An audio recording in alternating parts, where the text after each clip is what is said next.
পূর্ণিমায় বিলীন চন্দ্র, লেখিকা সাদিয়া আক্তার, দ্বিতীয় পরিচ্ছেদ, পর্ব ৪১। মোনাজাতে ব্যস্ত সবাই। নবদম্পতির জন্য কাজী সাহেব মোনাজাতে দোয়া করছেন, তার সাথে দিচ্ছেন ঘরের লোকেরা, মুক্তি, রূপসা, রিশান, শিহাব, লিমন। এদের মোনাজাত যেন আরও দৃঢ়। তারা শুধু চায় তাদের সামনে বসা দম্পতির সুখ শান্তি। মিরাজ পাশে বসা আনিস সাহেবের দিকে বিরক্ত চোখে তাকায়। আনিস ভাই, মোনাজাতটা শেষ করি, একটু শান্ত হন। পারভেজ সাহেব উঠে বসে খুলে দেয় আনিস সাহেবের হাতে মুখের বাঁধন। আনিস সাহেবের রক্তচক্ষু নিয়ে চাঁদনী বেগমের সামনে যায়। আপা, তুই কাজটা ঠিক করলি না। আমি ঠিক কাজই করেছি।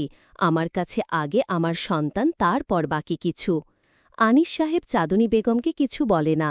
সে পুনমের সামনে গিয়ে দাঁড়ায়। পুনম তাকে ধরতে গেলে সরে যায়।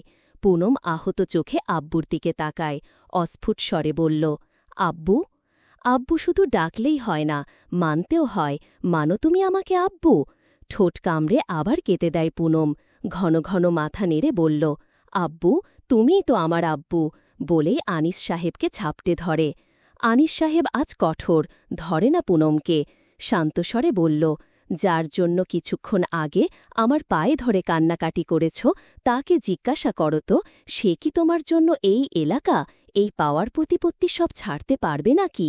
তোমার জন্য তোমার থেকে দূরত্ব বজায় রাখতে পারবে নাকি? সকলে চুপ। আনিস সাহেব এবার চন্দ্রের দিকে তাকায়। কি, এখন চুপ কেন? পাওয়ার প্রতিপত্তি এমন একটা জিনিস যা কেউ ছাড়তে চায় না। আর যদি ছেড়ে দেই? চন্দ্রের প্রশ্নে হাসি ফুটল উপস্থিত সবার। আনিস সাহেব আবারও বলল, প্রমাণ করো নিজেকে। আপনি কি প্রমাণ চান? হাসল আনিস সাহেব, আর একটু এগিয়ে দাঁড়াল চন্দ্রের দিকে। এখান থেকে সোজা রিহ্যাব যাবে ঢাকা, সেখানে ২ মাস থেকে তারপর সোজা চলে যাবে দেশের বাইরে। তুমি রিহ্যাবে থাকাকালীন তোমার বাইরে যাওয়ার সব প্রসেসিং চলবে। তুমি বাইরে পিএইচডি করবে। অবাক হয় যেই মেয়েটাকে, না দেখে সে ১ মিনিট থাকতে পারে না। সেই মেয়েটার থেকে দূরে যেতে হবে, হাজার হাজার মাইল দূরে থাকতে হবে। বউ, ও আমার, ওকে ছাড়া ৩ মাস কোনো রকম চলে, বাইরে তাও আবার পিএইচডি। কখন না, আমি বাংলাদেশের মধ্যেই পিএইচডি করব। আর যদিও বাইরে যাই, আমার বউ আমার সাথেই যাবে। আমি আমার মেয়ে দিব না। আপনি না দেয়ার কে? ওর আব্বু। আমি ওর স্বামী। কিসের স্বামী? মানি না এই বিয়ে। আমার মেয়ে আমি আবার অন্য জায়গায় বিয়ে দিব। বললেই হল, মগের মোল্লোক। আমার মোল্লোক। চন্দ্র এবার পুনমের দিকে আগায়। তার হাত ধরে টেনে আনতে নিলে আসে না পুনম। আকুতি ভরা চোখে চন্দ্রের দিকে চায়। মেনে নেন না আব্বুর কথা? আনিস সাহেবের দিকে চায় চন্দ্র। তার ঠোঁটের কোণে গর্বের হাসি, যেই হাসি তাকে বিজয়ী ঘোষণা করছে। চন্দ্র তা দেখে রাগে কটমকট করে পুনমকে টেনে নিজের সাথে নিয়ে যেতে চায়। ২ কদম এগোতেই পিছন থেকে টেনে ধরে আনিস সাহেব। শ্বশুর মশাই, বউটা আমার হাতটা ছাড়েন। এমনিতেই রাত ২ বাজতে চলল। এমনি চলতে থাকলে রাত ফুরিয়ে যাবে। আমি বাসর করব কখন? কেসে উঠল আনিস সাহেব। পারভেজ সাহেবও খুক খুক করে কেসে উঠলেন। আনিস সাহেব বললেন, বাছাধন, যতই হম্বিতম্বি করো, আমার মেয়ে পেতে হলে আমার সাথে ডিল করো। চন্দ্র পুনমের দিকে চায়, কাতর চোখে চন্দ্রের দিকে তাকিয়ে আছে। চোখ বন্ধ করে চন্দ্র কিছু ভাবে। ফট করে পুনমের হাত ছেড়ে দিয়ে আনিস সাহেবের সামনে শটান দাঁড়িয়ে বলল, রাজি আমি। আপনি যেই দেশে বলবেন সেখানেই যাব। তবে একটা কথা দিতে হবে, আমার পিএইচডি যেদিন শেষ হবে তার পরের দিন আমি বাংলাদেশের জন্য রওনা দিব, এবং বাংলাদেশ আসার ৩ দিনের মাথায় আমার বউ, আপনার মেয়ে আমার গৃহে ফিরবে। বাংলাদেশ এসে যোগ্য চাকরি করো তারপর। এবার চোখ বন্ধ করে দাঁত কিরমির করে উঠে ফের আনিস সাহেবের দিকে তাকিয়ে বলল, আমি চন্দ্র কোনো কিছু ভুলি না। আমার সাথে এই গাদ্দারির ফল ভোগ করবেন শ্বশুর, আজ অথবা কাল। আনিস সাহেব জবাব দিলেন না। কাজীর দিকে তাকিয়ে জিজ্ঞাসা করল, কাজী সাহেব, আপনি আপনি ফি কত নিবেন? বাবা, আমি তো লাখে ৩,০০০ টাকা নেই। কাবিন যেন কত? ১০ লাখ। আনিস সাহেব নিজের ঘরে চলে গেলেন টাকা গুনতে গুনতে। কামরুল সাহেবের হাতে দিয়ে বলল, দুলাভাই, আমাদের নিয়মে তো কাজের খরচটা মেয়ে পক্ষ ছেলেপক্ষ উভয়ই বহন করে। এখানে আমার অর্ধেক আছে, বাকিটা দিয়ে কাজী বিদায় করেন। হাঁ করে তাকিয়ে আছেন কামরুল সাহেব। উনি তো ওয়ালেট আনেননি, পকেট হাতড়েও ১,০০০ খানেকের বেশি পেলেন না। উনি পারভেজ সাহেবের দিকে তাকালে সেও নিজের পকেট ঝাড়ে। তার কাছেও 1000 খানেক পাওয়া যায়। মিরাজ সাহেবের কাছে নেই, তাই বাকি টাকা লিমন দিয়ে সাথে কাজীকে এক্সট্রা কিছু টাকা দেয়। চন্দ্র আবার পুনমকে নিয়ে নিজের বাড়ির দিকে যেতে নিলে আবার আটকায় আনিস সাহেব। বিরক্ত হয় চন্দ্র।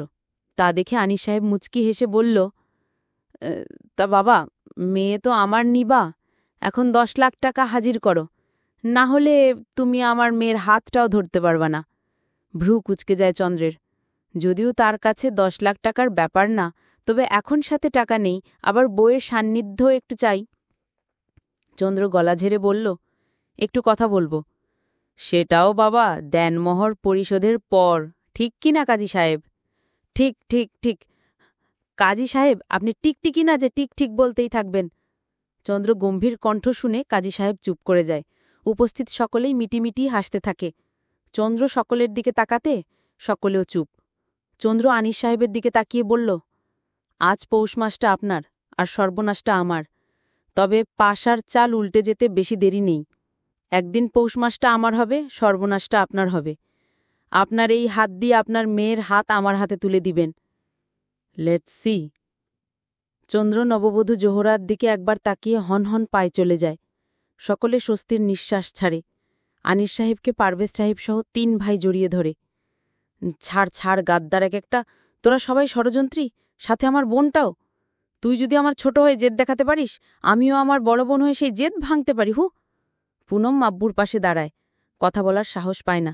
আনিস সাহেব মেয়েকে ধরে তার কপালে সস্নেহে চুমু খায়। পারভেজ সাহেব বলল, শিহাব, রিশান, যা কাজী সাহেবকে পৌঁছে দিয়ায়। চাঁদনি বেগম সহ সকল মহিলারা রান্নাঘরে পা রাখে। চিন্তায় কারোরই খাওয়া হয়নি। এখন প্রচণ্ড খিদে পেয়েছে সকলের, কিছু একটু করার দরকার। আনিস সাহেব মেয়েকে জড়িয়ে নেয়। ঠিক তখনই কোথা থেকে চন্দ্র এসে ছো মেরে পুনমকে নিয়ে দৌড় দিতে দিতে বলল, শ্বশুরমশাই, দেনমোহর পরিষদ, মোবাইলে মেসেজ চেক করে দেখেন। হাঁ করে সকলে কতক্ষণ তাকিয়ে থেকে হাহি করে হেসে দিল। চলবে। পূর্ণিমায় বিলীন চন্দ্র। লেখিকা সাদিয়া আক্তার। দ্বিতীয় পরিচ্ছেদ, পর্ব 42। ফজরের আজান কানে যেতেই পুনম ঘুম ঘুম চোখে ফোন হাতড়ে। খুঁজে পেয়ে অ্যালার্ম বন্ধ করে। তার ফোনে অ্যালার্মের রিংটোন আজানের টিউন। ফোনের আজান বন্ধ করতেই মসজিদের আজানের প্রতিধ্বনি বাজতে লাগল। পুনম কাপড় নিয়ে ওয়াশরুমে চলে গেল। চেঞ্জ করে একেবারে অজু করে বের হয়। তখনই ঘরের দরজা খুলে ঢুকে পড়ে রেশমা বেগম।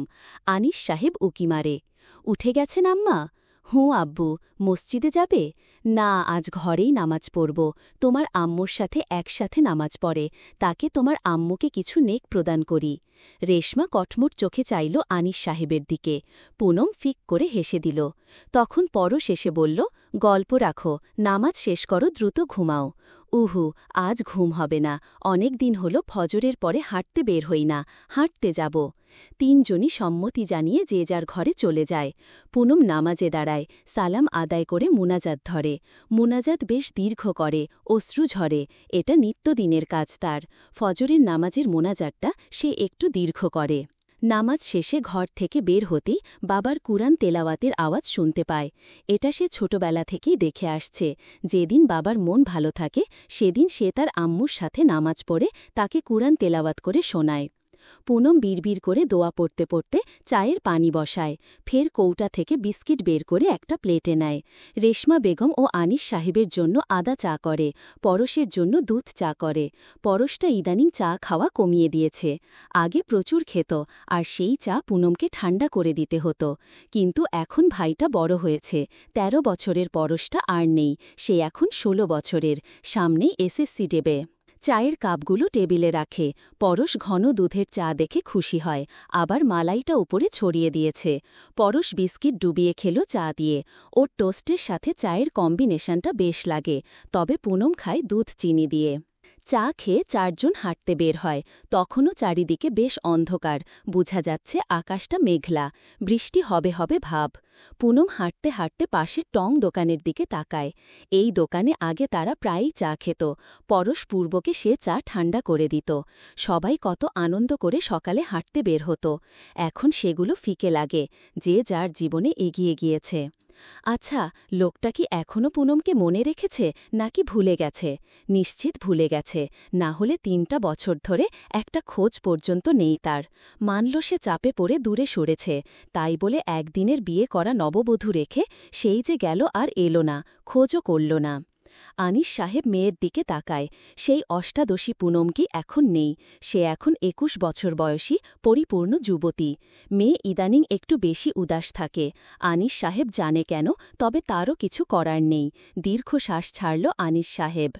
আম্মা, ফিরতে হবে, আমার অফিস আছে যে, আজ একটা ইম্পর্ট্যান্ট মিটিং আছে।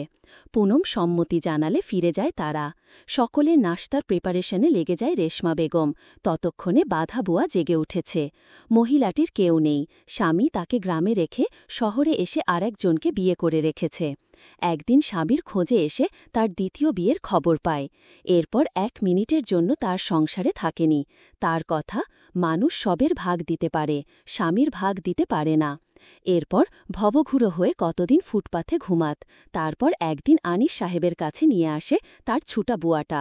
রেশমা বেগম তাকে রেখে দিলেন। সেই থেকে প্রায় ১.৫ বছর হয়েছে সে এখানে থাকে। বাদা, রেনু দ্রুত হাত চালা, তোর মামার জন্য আজ লাঞ্চ দিয়ে দিতে হবে। রেনু মাথা নাড়িয়ে শশা ছিলতে থাকে। আজ সূর্যের তেজ ক্ষীণ, আকাশটা মেঘলাচ্ছন্ন হয়ে আছে। পুনমের চোখ যায় সামনের বারান্দায়। অন্ধকারাচ্ছন্ন ঘরটা দেখলে পুনমের হৃদয় চিরে কান্না আসে, তবে সে কাঁদে না, ওই বাড়িতেও যায় না। পুনম সকলে গেলেও পুনম যায় না। হঠাৎই পাখির আওয়াজ কানে যেতেই পুনম সেদিকে তাকায়, দেখে জোড়া শালিক নিজেদের মধ্যে ব্যস্ত। পুনমের মনে পড়ে সেই রাতের কথা। না ভাবতে ভাবতে চাইত, ঠোঁটের কোণে ফুটে ওঠে লাজুক হাসি। আনিস সাহেবের কাছ থেকে ছো মেরে পুনমকে নিয়ে চলে যায় তাদের বাড়িতে। সেখানে ছাদের চিলে কোঠায় পুনমকে নিয়ে যায়। পুনমকে বসিয়ে তার সামনের ফ্লোরে ১ পা ভাঁজ করে আরেক পা ছড়িয়ে বসে। ভাঁজ করা পায়ের হাঁটুতে কনুই ঠেকিয়ে গালে হাত দিয়ে পুনমের দিকে চায় চন্দ্র। পুনম মাথা নিচু করে ফের চন্দ্রের দিকে চায়, কাপা স্বরে বলল, ককি দেখছেন? প্রেয়সী জোহরা থেকে বিবি জোহরা। স্নিগ্ধ সুন্দর। লজ্জা পায় পুনম। কণ্ঠনালী ভেদ করে বাক্যের আনাগোনা হয় না। পুনমকে লাজের সাগরে আরেকটু ডুবাতে চন্দ্র বলল, ঘোমটাটা খুলো না জোহরা, আমি তো এখন তো আমার স্বামী। ঘোমটার আঁচনের কোণা খামচে ধরে, পুনম, লোকটা এখন তার স্বামী। তার কাছে এখনও সব স্বপ্ন মনে হচ্ছে এখন সে গভীর নিদ্রায়। নিদ্রা ভঙ্গ হলে এই সুন্দর স্বপ্নটাও ভেঙে যাবে। চন্দ্র পুনমের আশায় নাই থেকে উঠে নিজেই পুনমের মাথার ঘোমাটার পিন খুলে ঘোমটা সরিয়ে দেয়। চন্দ্রর নজরে আসেন ঘাড়ে এলোমেলো খোপাটা পড়ে আছে। সে আলতো হাতে খোপাটা খুলে দেয়। ফ্যানের বাতাসের দাপটে পুনমের চুল উড়ে। সেই চুল কানের কাছে গুছিয়ে মাথার তালুতে গভীর চুমু খায়। কপালে গালে সহ পুরো মুখশ্রীতে অগণিত চুমু খায়। বিড়বিড় করে বলে, আমার জোহরা, আমার বিবি জোহরা। পুনম চন্দ্রের হাত খামচে ধরে। সেদিকে লোকটা ধ্যান নেই, সে তো তার সাধনার আরাধনা করতে ব্যস্ত। কয়েকবার ঠোঁটের কাছে গিয়েও ফিরে আবার অন্যখানে চুমু খেয়েছে চন্দ্র। সে জানে, সে যদি এখন ওই কাপা ঠোঁটে চুমু খায় নিজেকে কোনো কালেই সামলাতে পারবে না, তাই সেখানে গিয়েও ফিরে যায়। কুটুস করে নাকের মাথায় একটা কামড় দিয়ে পুনমের কপাল ঠেকায়। ফিসফিসে কিছু বলতেই লাজে লাল হাওয়া পুনম এবার টক টকে লাল হয়। নত কণ্ঠে বলল, অসভ্য। তোমার স্বামী। এই তোমার স্বামী শব্দটা এত মোহনীয় কেন লাগছে পুনমের কাছে, ভেবে পায় না পুনম। চন্দ্রের দিকে তাকায়, চোখ তুলে দেখে চন্দ্র এখনও তার দিকেই তাকিয়ে আছে। নামাজ পড়ব বউ? আল্লাহ শুকরিয়া আদায় করতে হবে না? চলো ২ রাকাত নফল নামাজ পড়ি। হঠাৎই পুনম মুখ ফসকে বলে ফেল, সে তো বাসর রাতে পড়ে। ভ্রু নাচিয়ে ঠোঁট বাঁকালো চন্দ্র। ফিসফিসিয়ে বলল, আজ তো আমাদের বাসর রাত বউ, আর দেনমোহরও আমি পরিশোধ করে দিয়েছি। ঠোঁট চেপে চন্দ্রর দিকে তাকায় পুনম। পুনমের ভয়ার্ত মুখ দেখে চন্দ্র ফিক করে হেসে দিল। নিমিষেই চোখে ভয়ে সরে মুগ্ধতা ভর করল লোকটার হাসিটা তার মতোই সুন্দর। কি সুন্দর হাসলে একটা গজে দাঁত বের হয়। ওমন করে তাকায় না জোহরা, ভালোবাসতে ইচ্ছে করে। ফের লজ্জা পায় পুনম। লাজে রাঙা হয় চোখ, সরিয়ে নেয়। চন্দ্র তা দেখে পুনমের কপালে চুমু খেয়ে বলল, আমার লাজে রাঙা জোহরা। চলবে। পূর্ণিমায় বিলীন চন্দ্র, লেখিকা সাদিয়া আক্তার, দ্বিতীয় পরিচ্ছেদ, পর্ব ৪৩। এই পূর্ণ। মুক্তির ডাকে পিছনে ফিরে পুনম ভাবনায় ডুবে থাকা পুনমের ভাবনা ভাঙে। মুক্তির দিকে ফিরে মুচকি হেসে বলে, আসছি আপু। বারান্দা থেকে বেরিয়ে এসে মুক্তির কাছে হাসিমুখে বাড়ায়। মুক্তি পুনমের দিকে তাকায়। সেই ছোট্ট পুনমের অনেক পরিবর্তন হয়েছে। পুনমের হাত ধরে মুক্তি পুনম হাসিমুখে জিজ্ঞাসা করে, ওনার কোনো খোঁজ পেলে আপু? বিরস আদলে মাথা নাড়ায় মুক্তি। পুনমের হাসিমুখ ধপ করে নিভে যায়। চোখে মুখে দেখা দেয় উদাসীনতা। উদাসী ভঙ্গিতে শোধায়, এই ৩ বছরে লোকটার কোনো খোঁজ নেই আপু? কেমন আছে, কি করছে, কিচ্ছু জানা নেই? মামু জানে? মুক্তির কথায় অবাক হয় পুনম। তার আব্বু জানে? কই, তাকে দেখলে বোঝা যায় না তো যে সে জানে চন্দ্রের ব্যাপারে। বাবাও জানে? হ্যাঁ, ছোট বাবা, মামু, বাবা, মেঝো বাবা জানে। মুক্তির কথা শুনে হাসল পুনম। পুনমের হাসি দেখে মুক্তির মনে হল হাসিটায় প্রাণ নেই, কেমন বিষাদের হাসি। দীর্ঘশ্বাস ফেলে বলল, সবাই আমার ভালো চাইতে চাইতে আমার চাওয়াটার মূল্য দিল না। পুনমের কথা শুনে ধক করে উঠল মুক্তির বুক। ঠোঁট কামড়ে কান্না আটকায়। মেয়েটা যে ভালো নেই তা তার চোখ দেখলেই বোঝা যায়। এত কেন দেরি করছে তার ভাইটা? কেন এই মিষ্টি মেয়েটাকে কষ্ট দিচ্ছে ভেবে পায় না মুক্তি। পূর্ণ, এখনো রেডি হলি না? আজ সকাল ৯টায় নওয়াজ স্যারের ক্লাস আছে। ফুপার ক্লাসের নোট পাঠিয়ে দিবে। পুনমের কথায় ঝিনুক ঠোঁট বাঁকিয়ে বলল, হুঁ, তোমার একারই জন ফুপা, আমাদের কিছু না ওনার এই প্যাম্পার করে বেশি। হা হা হা হা। ঝিনুক, এত বড় মিথ্যা কথাটা বলতে পারলি? আগের পরীক্ষাতেও তোকে ইন দ্য টাইম সব বুঝিয়ে দিয়েছে। ভ্যাংচি কাটে ঝিনুক। রিমি তাড়া দিলে। পুনম কারবার থেকে 3 পিস নিয়ে চেঞ্জ করতে যায়। বের হয়ে মাথায় হিজাব প্যাঁচাতে প্যাঁচাতে বলল, আপু, কাল ইহান ভাই আমাকে কল করেছিল। ইহান নামটা শুনে গম্ভীর হল মুক্তি। লোকটা গত 1টা বছর ধরে আঠার মতো পিছনে পড়ে আছে। তার মাস্টার্স শেষ হতেই তাদের বাড়িতে বিয়ের প্রস্তাব নিয়ে আছে লোকটা। তবে সকলের সামনে মুক্তি মানা করে দিয়েছিল। কারণ হিসাবে তার ভাইয়ের বিপক্ষে দাঁড়ানো ছিল ইহানের অপরাধ। ইহান তখন বিদায় নিলেও পিছু ছাড়েনি মুক্তি। অফিস শেষে টিন এইজ লাভারের মতো মুক্তির স্কুলের সামনে দাঁড়িয়ে থাকে। দূর থেকেই অপলক দেখতে থাকে। সেই দৃষ্টিতে তাকাতে পারে না মুক্তি। লজ্জায় লালিমা দেখা যায় চেহারায়। পাছে ধরা পড়ার ভয়ে মুখ তুলে তাকায় না। আপু, লোকটাকে আর কত শাস্তি দিবে? চমকে ধ্যান ভাঙে মুক্তি। ফের গম্ভীর স্বরে পড়ল, তুই আর আমার ভাইটা কেন শাস্তি পাচ্ছস বলতে পারিস পুনম? আমার ভাইটার চেহারা আজ 3 বছর যাবৎ দেখতে পাই না। ওই লোকটার জন্যই। উনি যদি সেদিন তোর আর ভাইয়ের কথা মামুকে না বলতেন, মামুও তাড়াহুড়ো করত না, আর এসব হতো না। সব হয়েছে ওই বজ্জাত লোকের জন্য। আর কেউ কিছু বলল না।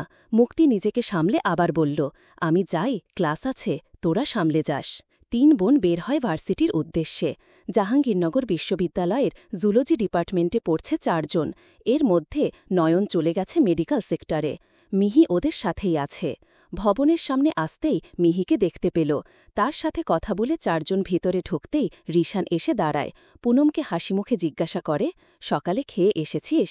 হ্যাঁ ভাইয়া, তবে তোমার থেকে যে ইনফরমেশন নেয় তাকে বলে দিও সে যেন এসেও তোমাকে গলায় ঝুলিয়ে তোমার থেকেই ইনফরমেশন নেয়। এই পুনম, এই চামচিকার সাথে কথা বলা লাগবে না, তুই চল। ঝিনুক টেনে নিয়ে যায় পুনমকে। ক্লাসে বসে আছে সকলে। পুনমরা 4 জন পাশাপাশি বসেছে। অফ টাইম চলতেছে, আর 2টা ক্লাস হয়েই ছুটি হবে। তখন মিশু বলল, এই পুনম, গান ধরত একটা। উহু, পারব না, ভালো লাগছে না। আরে ছ্যামরি, তোর ওই আকাশের চাঁদের শোকে শোকান্বিত না হইয়া একটা গান ধর। বন্ধুমহল হইচই করে উঠল। অগত্যা গান ধরতেই হল পুনমের। कुछ पल तो ठहर जाओ ना, या फिर लौट के आओ ना, यूं कहते नहीं अलविदा, मुड़ जाओ इधर आओ ना, तुम्हें ढूंढे मेरी आँखें, तुम्हें ढूंढे मेरी ये बाहें, तुम बिन जिया जाए कैसे, कैसे जिया जाए तुम बिन। করতালির শব্দে চোখ মেলে তাকালো পুনম। চোখের কার্নিশ বেয়ে পানি পড়লেও অলক্ষে তা মুছে ফেলল। তবে তা হাজার হাজার মাইল দূরে থাকা ভিডিও ধারণকৃত ভিডিও দেখতে থাকা লোকটা ঠিক দেখতে পেল। স্ক্রিনে হাত বুলিয়ে বিড়বিড় করে কী সব বলল। ফোন আসো। তখনই মেঝো বাবা, কাতর সর্তার অপর পাশের লোকটার অবধি পৌঁছে গেল। সে বলল, তোমার সাধনার ফল পেয়েছ আব্বা। জয়নিং লেটার এসেছে। ইন্টারভিউয়ের মাধ্যমে জয়নিং ডেট ফিক্স করো। হাসি ফুটে ওঠে চন্দ্রের ঠোঁটের কোণে। হেই moon!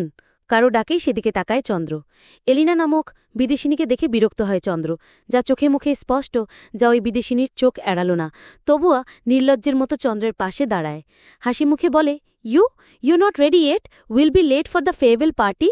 Elina, I will take care of it. You can go now. চন্দ্রের গম্ভীর কণ্ঠ শুনে হাসি মুখ চুপসে গেল এলিনার। সে তার ঘর থেকে বেরিয়ে গেল। এলিনা যেতেই চন্দ্র পেপারওয়েটটা আয়না বরাবর ছুঁড়ে মারে, বিড়বিড় করে গালি দেয়, ব্লাডি বিচ! নিজের আশেপাশে কাউকেই মানতে পারে না চন্দ্র। মেধাবী হওয়ায় অনেকেই তার সাথে বন্ধুত্ব করতে চায়, কিন্তু চন্দ্র যেন নিজেকে রিজার্ভ করে রেখেছে। টুকটাক কথা বললেও বন্ধুত্বপূর্ণ সম্পর্ক কারোর সাথেই নেই। এর মধ্যে এলিনা নামক মেয়েটা বেহায়ের মতো প্রথম দিন থেকে চন্দ্রের পিছে পিছে ঘরে, ইনিয়ে বিনিয়ে তাকে পছন্দ করে জানান দেয়। তবে চন্দ্র তার হুঁশ নেই যেন। এলিনা নামক মেয়েটা তার আশেপাশে এক্সিস্টই করে না। ফর্মাল ড্রেস, ব্রাউন কালারের কমপ্লিট স্যুটটায় সুদর্শন চন্দ্রের যেন রূপ খুলেছে। এমনিতে ফর্সা, বিদেশের মাটিতে এসে যেন আরও ফর্সা হয়েছে। পকেটে মিস মেরির দেওয়া ছোট্ট গোলাপটা গুজে দিল। বিস্তর হাসল মিস মেরি। চন্দ্র বিনা হাসিতে মাথা নাড়ে। মিস মেরি কিছু মনে করল না, স্পষ্ট বাংলায় বলল, তোমার মুখের হাসিটা যার কাছে রেখে এসেছ, তাকে নিয়ে কিন্তু এই ভিনদেশে একবার হলেও আসবে। মাথা নাড়ে চন্দ্র। তা দেখে মিস মেরি আবার হাসে। সে কেন জানি ছেলেটাকে অনেক ভালোবাসে, খুব মায়া মায়া লাগে ছেলেটার প্রতি। মোবাইলের একটা ছবির দিকে তাকিয়ে সে বিড়বিড় করলে সবাই তাকে পাগল ভাবত। সেই খবরটা একদিন মিস মেরির কানেও আসে। তিনি চন্দ্রদের ডিপার্টমেন্টের হেড। এত ব্রিলিয়েন্ট একটা ছেলে এরকম মেন্টালি সিক, তা তিনি মানতে পারেননি। তাই তো কয়েকদিন অবজারভেশনে রাখার পর দেখলেও প্রতিদিন আলাদা আলাদা ছবির দিকে তাকিয়ে ছেলেটা নিজের মনে বিড়বিড় করে, তার ক্লাসের কথা, তার টিচারের কথা, ঠিক অনেকটা আপন মানুষের মতো। খুব ভালোবাসো বুঝি? না। চুপ হয়ে যায় চন্দ্র। মিস মেরি পাশে বসে উঁকি দিয়ে বলল, দ্য গার্ল ইজ অ্যাডরেবল। তার জোহরার প্রশংসা করায় খুশি হয় প্রফুল্ল চোখে তাকায় মিস মেরির দিকে। মিস মেরি মুচকি হেসে জিজ্ঞাসা করেন, who is she? My wife. চলবে? পূর্ণিমায় বিলীন চন্দ্রলেখিকা সাদিয়া আক্তার। দ্বিতীয় পরিচ্ছেদ, পর্ব ৪৪। চাঁদনি বেগম আঁচলে মুখ গুজে কেঁদে চলেছে। সন্তানের সুখে মায়েরা সুখী। সেই সন্তান সুখ সন্ধানে আজ প্রায় ৩ বছর তার থেকে দূরে। তবে আক্ষেপ নেই চাঁদনি বেগমের। দূরে থাকলেও যে তার সন্তান ভালো আছে, সুস্থ স্বাভাবিক জীবনে আছে, সেটাই তার কাছে অনেক। স্টেজে করতালির শব্দে চাঁদনি বেগম রিশানের দিকে তাকিয়ে আবার চন্দ্রের সিঁড়ি বেয়ে ওঠার দৃশ্যের দিকে তাকায়। মোবাইল স্ক্রিনে হাত বোলায় আদর করে। ছেলেকে চন্দ্রের গলায় মেডেল পরিয়ে দিতে চাঁদনি বেগম আরও খুশি হয়। মেডেল দেওয়ার পর যখন চন্দ্রকে কিছু বলার জন্য অনুরোধ করা হল, চন্দ্র বিনীতভাবে তা না করে দেয়, শুধু থ্যাঙ্কস বলে। কল কাটতে রিশানের বুকে ঝাপটে পড়ে চাঁদনি বেগম। রিশান তাকে আগলে নেয়। শিহাব চাঁদনি বেগমের মাথায় হাত বোলায়। বড় মামি, এভাবে কেঁদো না। চন্দ্র যদি টের পায়, দৌড়াতে দৌড়াতে ডিম থেরাপি দেবে রিশান রে। শিহাবের কথায় চাঁদনি বেগম হেসে ওঠে, সাথে বাকি দুই যা চোখ মুছে মুচকি হাসে। সীতারা খানম জিজ্ঞাসা করল, তা আমাদের চন্দ্র কবে আসবে? ভ্রু নাচায় রিশান, মুচকি হেসে বলে, সারপ্রাইজ সারপ্রাইজ। নিপা বেগম কানে ধরে বলল, তোরা জানতি ও কোন দেশে ছিল? উহু, তোমাদের ফুল প্যান্টরাও জানত, সেটা দোষের না, যত দোষ রিশানের। গালফোলার রিশান। সকলে হেসে ওঠে। শিলা বেগম ভিতরে ঢুকতে ঢুকতে বলল, বড় ভাবি, বাড়ির বড় বউ আনার ব্যবস্থা করো। বড় বৌমা না আসা পর্যন্ত তো আমার ছেলেদেরও ব্যবস্থা করতে পারছি না। এরা আমার কানের পোকা মেরে ফেলছে বিয়ে করার জন্য। ফেয়ারওয়েলের জন্য ছাত্রছাত্রীরা গমগম করছে। যে যার মতো পার্টি এনজয় করছে। এরই মধ্যে এলিনা মাইক হাতে নেয়। সকলের উদ্দেশ্যে বলতে, অ্যাটেনশন প্লিজ। সকলে এলিনার দিকে তাকায়। এক কোণে নিজের সফট ড্রিঙ্কস এনজয় করতে থাকা Chandra. I want to say something to mister moon in front of everyone. সকলে চন্দ্রের দিকে তাকায়। এলিনা ধীর পায় চন্দ্রের দিকে এগিয়ে যায়। চন্দ্রের সামনে দাঁড়িয়ে 2 হাঁটু গেড়ে বসে পকেট থেকে একটা কাপল রিং সেট বের করে চন্দ্রের দিকে বাড়িয়ে দিয়ে বলে, will you marry me mister Moon? সকলের মধ্যে চাপা গুঞ্জন কাজ করছে। কেউ কেউ খুশি, আবার কেউ অবাক হয়েছে। তারা সকলে ভাবছে চন্দ্রের সাথে বুঝি এলিনার রিলেশন ছিল। তাই তো সকলের মধ্যে চন্দ্র শুধু এলিনার সাথেই টুকটাক কথা বলত। চন্দ্রের দিকে তাকিয়ে আছে সকলে, চন্দ্রের জবাবের আশায়। সকলের দিকে চাইল চন্দ্র, ফের এলিনার দিকে তাকিয়ে বিনয়ের সহিত বলল, আম ম্যারিড। চন্দ্র কথাটা পুরো রুম জুড়ে চাঞ্চল্যকর সৃষ্টি করল। তবে থমকে গেল এলিনা। সে নিজে সামলে বলল, why are you lying? Am not lying. বলেই সামনের স্টেজের প্রজেক্টরের সাথে নিজের ফোন কানেক্ট করে তাদের বিয়ের ছবি দেখায়। চন্দ্রের পাশে একটা লাল শাড়ি পরিহিত মেয়েকে দেখে এলিনা অবাক হয়। 2 কদম পিছিয়ে যায় চন্দ্র, আবার বলতে শুরু করল, that's my wife. Zohra Tabassum Poonam. সকলে ফের করতালি বাজায়। নেমে আসে চন্দ্র, অনেক তাকে কংগ্রাচুলেট করে। এলিনা দৌড়ে চন্দ্রের সামনে যায়, কাঁদতে কাঁদতে বলে, you can do this to me, no mister Moon, I love you very much. বলতে বলতে চন্দ্রের হাত ধরলেই চন্দ্র হাতটা এমনভাবে ঝাড়া দিয়ে ফেলে দিল যেন কোনো অপবিত্র জিনিস ছুঁয়ে গেছে চন্দ্রকে। পকেট থেকে রুমাল বের করে নিজের হাত মুছতে মুছতে বলল, ডোন্ট টাচ মি। বলেই সেখান থেকে চলে যায়। যেতে যেতে হাতে পানি ঢালতে ঢালতে বিড়বিড় করতে বলল, মা বোন জোরহা ছাড়া চন্দ্রকে কেউ ছুঁতে পারবে না। যেই ছুবে ফের পেছন ভিড়ে এলিনার দিকে তাকায়, বিধ্বস্ত হয়ে অশ্রুসিক্ত চোছে যে চন্দ্রের দিকে তাকিয়ে আছে। চন্দ্র ফ্ল্যাটে ফিরে এসে ওভারকোটটা খুলে বেডে ছুঁড়ে মারল। হাই নেক ফিটিং টি-শার্ট খুলতে খুলতে ওয়াশরুমে চলে গেল। -10 ডিগ্রি ঠান্ডার মধ্যে ঠান্ডা পানির ঝর্ণা ছেড়ে সেখানে দাঁড়িয়ে পড়ল, হাতখানা বারবার সাবান দিয়ে ঘষতে লাগল, বিড়বিড় করতে লাগল। এভাবে কতক্ষণ ছিল বলতে পারল না। ফোনের রিংটোনের আওয়াজে ধ্যান ভাঙল। কাঁপতে কাঁপতে ঘরে ঢুকে হিটারের তাপমাত্রা বাড়িয়ে দিল। ট্রাউজার পরে গেঞ্জি গলা নামাতে নামাতে ফোন রিসিভ করল। বল, টিকিট কেটেছিস? কবের? রিশান শিহাবের কথার জবাব দিল না। চন্দ্র শুধু বলল, জানবি, আর একটা কথা, ওর কয়েকটা ছবি পাঠা রিসেন্টলির। তুই আমার অ্যাকাউন্টে তোর বোনের জন্য গিফটের টাকা পাঠা, আমি পাঠিয়ে দিচ্ছি। কটমট করে উঠল চন্দ্র, এত এত টাকা কামার, সেগুলো কি করিস? ছেলের বউয়ের জন্য জমাই রে, যাতে ভবিষ্যতে আমার মতো কষ্ট করে চাকরির জন্য বউয়ের আশায় বসে না থাকতে হয়। ছেলে চট করে মেয়ে পছন্দ করবে, আমি পট করে বউ তুলে নিয়ে আসব, যাতে আমার মতো দুর্ভোগ আমার ছেলেটা না সহ্য করে। রিশানের লম্বা ভাষণ শুনে চন্দ্র বিরক্ত হয়ে ফোন কেটে দিয়েছে। শিহাব রিশানের মাথায় চাটি মারলে রিশান মাথা ডলতে ডলতে বলল, শুধু 1 মিনিটের বড় হয়ে তুই প্রতিবার বেঁচে যাস। যে কে? তো আমি বড়, আমাকে রেসপেক্ট কর। হ্যাঁ, সত্যিই তুই রেসপেক্ট চাস? হ্যাঁ, তাইলে ছোট মামুরে কইয়া ঝিনুকের লোগে আমার সেটিংটা পাকাপোক্ত করে দে। তাইলে উঠতে বসতে সালাম ঠুকমু, তাও আবার জাহাপনা স্টাইলে। আমি নাই তোর ওই সেটিং সার্ভিসিং করার মধ্যে। তা পারবি কেমন? জীবনে তো একটা প্রেম করতে পারিস নাই। আরে প্রেম করতে কলিজা লাগে, কলিজা। ভ্রু কুচকে শিহাব জিজ্ঞাসা করে, কেমন কলিজা? প্রেমিকার মায়ের খাবার মতো কলিজা। বলতে বলতে থেমে গেল রিশান। শিহাব হা হা করে হেসে উঠল। ফায়ারপ্লেসটা জ্বালিয়ে পাতাবিহীন গাছটার দিকে তাকিয়ে আছে ফিনল্যান্ডের রাজধানী হেলসিঙ্কির পূর্ব দিকে 3 তলায় ছোট্ট 2 BHKর একটি ফ্ল্যাট। সেই ফ্ল্যাটের মালিকানা গত 1 মাস ধরে চন্দ্র। এর আগে সে এই বাসায় রেন্টে থাকত। 2টো রুমে তার সাথে আরও 2 জন থাকত। চন্দ্র একা একটা রুমে থাকত, তাই সে ভাড়াটাও একটু বেশি দিত।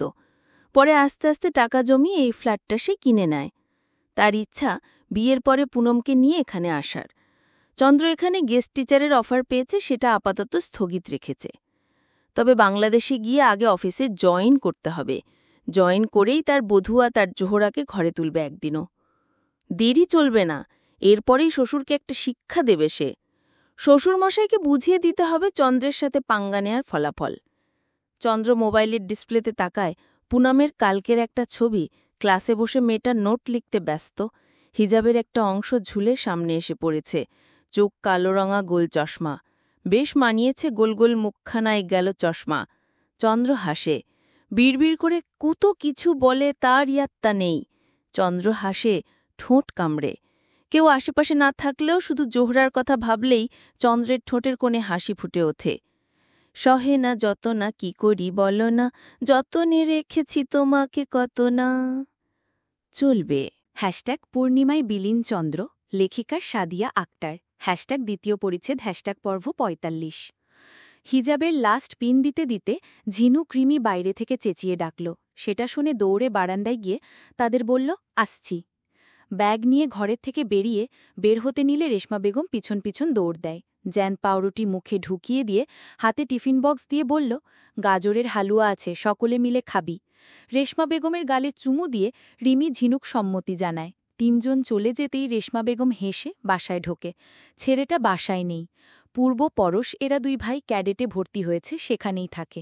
নিশা এবার এইচএসসি দিয়ে ভর্তি কোচিংয়ে ব্যস্ত। রাইয়ানের বাইরে পড়ার ইচ্ছা, তাই সে ঢাকায় থেকে IELTS করছে। বাড়িতে আপাতত ছেলেমেয়েরা নেই, 4 মেয়ে বাদে আর কেউ নেই। মিহিকে নিয়ে 4 বান্ধবী ভার্সিটিতে ঢোকে। জানিস ভার্সিটিতে নতুন টিচার আসছে? মিহির কথায় রিমি বলল, রেডিও চালু কর, আমরা কান খোলা রেখেছি। মিহি চোখ বড় বড় করে তাকায়। আমি রেডিও? না, তুই BBC নিউজ চ্যানেল, পুরো ভার্সিটির খবর তোর কাছে থাকে। পুনম ঝিনুক শব্দ করে হেসে দেয়। মিহি গাল ফুলিয়ে চলে যেতে নিলে তাকে আটকায় পুনম। থাক থাক, কান্দিস না মিহুমণি, তোর তো গর্ব করা উচিত, তুই ইন্টারন্যাশনাল নিউজ চ্যানেল। এবার আর না পেরে মিহি দৌড়ানি দেয়। 3 জন এক দৌড়ে ক্লাসে ঢোকে। মিহিও পিছন পিছন ঢুকে কিছু বলতে যাবে, তার আগেই স্যার প্রবেশ করে ক্লাসে। থেমে যায় সকলে। আজ প্রথম ক্লাসটা ইংরেজি। রিশান ক্লাসে ঢুকেই সর্বপ্রথম কাঙ্ক্ষিত রমণীদের দেখে। তাদের দিকে খেয়াল করে নিজের লেকচার শুরু করে। সো স্টুডেন্ট, আমার ক্লাসটা তোমরা আবার বুধবার পাবা, তবে আমি করাবো না। রিশানের কথায় সকলে নিজেদের মধ্যে গসিপ শুরু করে। সাইলেন্স! সকলে থেমে যায়। রিশান আবার বলতে শুরু করে, আমার জায়গায় নতুন টিচার এসে ক্লাস নিবে, সে অবশ্য আপনাদের সপ্তাহে 1টি ক্লাস করাবে, শুধু ইংলিশ, যেটা বুধবার, তাই ওই দিন আমি আসব না, আর বাকি দিন আমি ক্লাস কন্টিনিউ করব। রিশান চলে গেলে ক্লাসে নতুন স্যার নিয়ে ফের আলোচনা হয়। রিমি, পুনম, ঝিনুক একে অপরের দিকে তাকায়, ফের অন্য বেঞ্চে বসা মিহির দিকে তাকায়। ওই নয়নার বউ। ঝিনুকের ডাকে লাজে রাঙা হয় মিহি। এই ডাকটা তার খুব প্রিয়। বন্ধুমহলে যখন এই ডাকটা দিয়ে সবাই তাকে ডাকে, তার বেশ লাগে। থাক থাক, আর লাল নীল হলুদ হতে হবে না, শুরু কর। মিহি মিশুর পিঠে ধামধুম করে কয়েকটা দিয়ে দেয়। আল্লাহর কসম বইন, তুই কি খায় এত শক্তি বানাইছস, একটু কত? তোর মতো এত ব্রয়লার মুরগি খাই না, দেশি মুরগি খাই, ঘিয়ে ভাজা পরোটা দিয়ে। কি কথা শুনাইলি রে মিহি, কি কথা শুনাইলি? এমন খাবারের নাম শুনাইয়া খিদাটা বাড়াইলি, পাগলও করিলি রে মিহি, খিদাটা বাড়াইলি।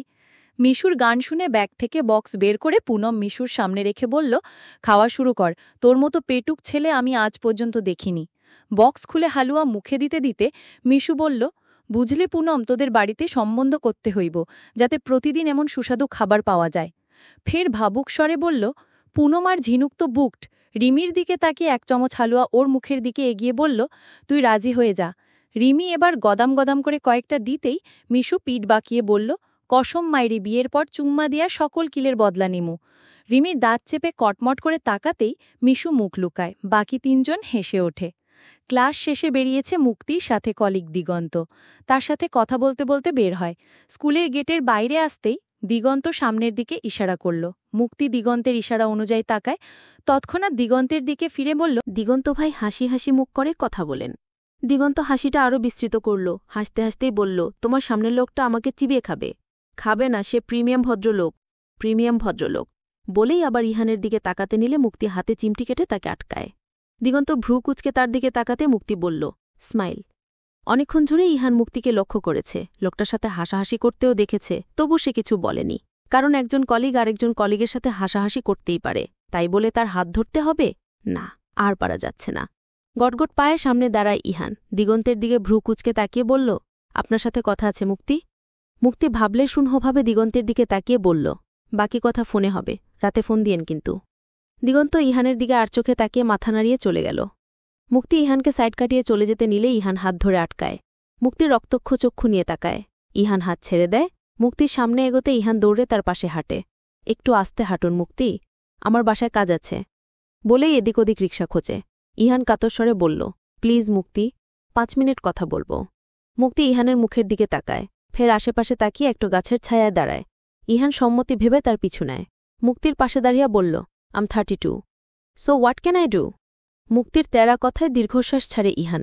এই মেয়েকে বিয়ে করলে আজীবন তেরা কথা শুনতেই হবে। কিন্তু ইহানের কাছে আর কোনো অপশন নেই। এই মেয়েটা ছাড়া তার কোনো গতি নেই। বাসা থেকে বিয়ের চাপ দিচ্ছে। ভ্রু কুচকে থেলল মুক্তি। সারা জীবন শুনেছি এই ডায়লগটা মেয়েরা সবসময় দেয়, এখন দেখি এই ব্যাটাও দেয়া শুরু করেছে। মুক্তি বিরক্তি কণ্ঠে বলল, তো বিয়ে করেন, বুড়ো হয়ে যাচ্ছেন তো। মুক্তির কথাটা ইহানের গায়ে লাগল, তবুও রিয়্যাক্ট করল না, শুধু পাখিটা পোষ মানাক, সে বুড়ো কিনা তা হাড়ে হাড়ে বুঝিয়ে দিবে। মুক্তি ঘড়ির দিকে তাকিয়ে হাঁটা শুরু করল। 2 কদম যেতেই ইহান বলল, আমার শাস্তি শেষ হয়নি। আর কত শাস্তি ভোগ করব বলতে পারেন? আর কত শাস্তি দিলে এই আপনিটা আমার হবেন বলতে পারেন? থমকে দাঁড়ায় মুক্তি, পিছন ফিরে বলে, কিসের শাস্তি? আমি কোনো শাস্তি দিচ্ছি না আপনাকে। আমি জানি আপনি রেগে তাহান, তবে আপনি যতবার রাখবেন ততবার খুব যতনে আপনার রাগ ভাঙাব, তবু আপনাকে জয় করেই ছাড়ব। দৃঢ় কণ্ঠে বলে চলে গেল ইহান।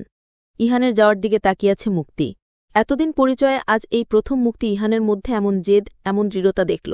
প্রত্যেকবার কাতরতা দেখলেও আজকের ইহান যেন অন্যরকম। মাথা এদিক ওদিক নাড়িয়ে নিজের গন্তব্যে হাঁটা দিল মুক্তি। তখনই ঝপঝপিয়ে বৃষ্টি নামা শুরু করল, ভিজে গেল মুক্তি। পাশ দিয়ে 2-4টা রিকশা গেলেও সেদিকে ধ্যান দিল না। আজ সে বৃষ্টিতে ভিজতে ভিজতে বাসায় যাবে। তবে মাথায় চলছে নানান ভাবনা। ভাবনার মধ্যেই দেখল বৃষ্টি পড়ছে না মাথায়। ওপরে তাকিয়ে দেখি ইহান ছাতা হাতে তার পাশে হাঁটছে। বড় কালো রঙা BMW ছাতার নিচে দাঁড়িয়ে প্রেম বুঝি হয়েই গেল মুক্তি। লোকটার ভেজা চুলের টপটপ পানি প্রেমের পরেই গেল। গল্পটি কেমন লাগলো? আপনার অনুভূতি আমাদের সাথে শেয়ার করতে কমেন্টে লিখুন। আরও নতুন গল্প পেতে চ্যানেলটি সাবস্ক্রাইব করুন। আপনাদের ভালোবাসাই আমাদের অনুপ্রেরণা।